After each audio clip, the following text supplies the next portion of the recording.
শেখ হাসিনা জাতীয় যুব ইনস্টিটিউটের নাম পরিবর্তন করা হচ্ছে বলে জানিয়েছেন যুব ও ক্রীড়া উপদেষ্টা আসিফ মাহমুদ সজীব ভুঁইয়া। দায়িত্ব গ্রহণের পর 11ই আগস্ট রবিবার সচিবালয়ের প্রথমবারের মতো অফিসে এসে সাংবাদিকদের সঙ্গে মত বিনিময়কালে এ কথা জানান তিনি। ইনস্টিটিউটের নতুন নাম বাংলাদেশ জাতীয় যুব উন্নয়ন ইনস্টিটিউট করা হচ্ছে বলেও জানিয়েছেন তিনি। অন্তর্বর্তীকালীন সরকারের যুব ও ক্রীড়া মন্ত্রণালয়ের উপদেষ্টা হয়েছেন আসিফ মাহমুদ সজীব ভুঁইয়া। নতুন দায়িত্ব পাওয়ার পর আজ যুব ও ক্রীড়া মন্ত্রণালয়ে প্রথম অফিস করেন আসিফ মাহমুদ। সেখানে তিনি সাংবাদিকদের বিভিন্ন প্রশ্নের উত্তর দেন। দেশের ক্রীড়া বিষয়ে আপাতত 3টি সিদ্ধান্ত নেওয়ার কথা বলেছেন তিনি। এই 3টি বিষয়ের একটি শেখ হাসিনা জাতীয় যুব উন্নয়ন ইনস্টিটিউটের নাম পরিবর্তন, অন্য দুটি বাংলাদেশে হতে যাওয়া নারী টি-20 বিশ্বকাপ আর বাংলাদেশ ক্রিকেট বোর্ডের ভবিষ্যৎ। শেখ হাসিনা জাতীয় যুব উন্নয়ন ইনস্টিটিউট নিয়ে আসিফ মাহমুদ বলেন, যুব ও ক্রীড়া মন্ত্রণালয়ের অধীনে শেখ হাসিনা জাতীয় যুব উন্নয়ন ইনস্টিটিউট আছে। আমরা এটার নাম পরিবর্তন করতে চাই। শেখ হাসিনা জাতীয় যুব উন্নয়ন ইনস্টিটিউট নামটা পরিবর্তন করে আমরা বাংলাদেশ জাতীয় যুব উন্নয়ন ইনস্টিটিউট করছি। অক্টোবরে বাংলাদেশের মাটিতে হওয়ার কথা টি-20 বিশ্বকাপ। 250-টিরও বেশি ডিজাইন অপশন নিয়ে ওয়ালটন স্মার্ট ফ্রিজ, বোঝে আপনার প্রয়োজন।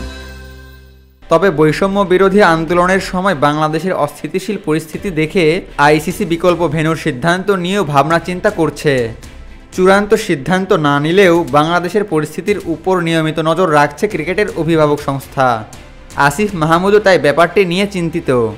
ক্রীড়া উপদেষ্টা আজ সংবাদ মাধ্যমকে বলেন, জাতীয়ভাবে দেশ একটি কঠিন সময় পার করছে। আইন শৃঙ্খলা রক্ষা আমাদের কাছে এখন বড় চ্যালেঞ্জ হয়ে দাঁড়িয়েছে। আইন শৃঙ্খলা পরিস্থিতির কারণে নারী টি-20 বিশ্বকাপের ভেন্যু বাংলাদেশে হওয়ার ক্ষেত্রে হুমকির মুখে আছে। এ বিষয়ে বিসিবির সঙ্গে আলোচনাও হয়েছে। তবে এদিন সংবাদ মাধ্যমের সামনে বেশিরভাগ কথাই তিনি বলেছেন বিসিবিকে নিয়ে। সংবাদ মাধ্যমকে ক্রীড়া উপদেষ্টা বলেন, বিসিবি যেহেতু আইসিসির অধীনে স্বায়ত্তশাসিত প্রতিষ্ঠান, এই বিষয়ে আমরা সিদ্ধান্ত নিতে পারবো না।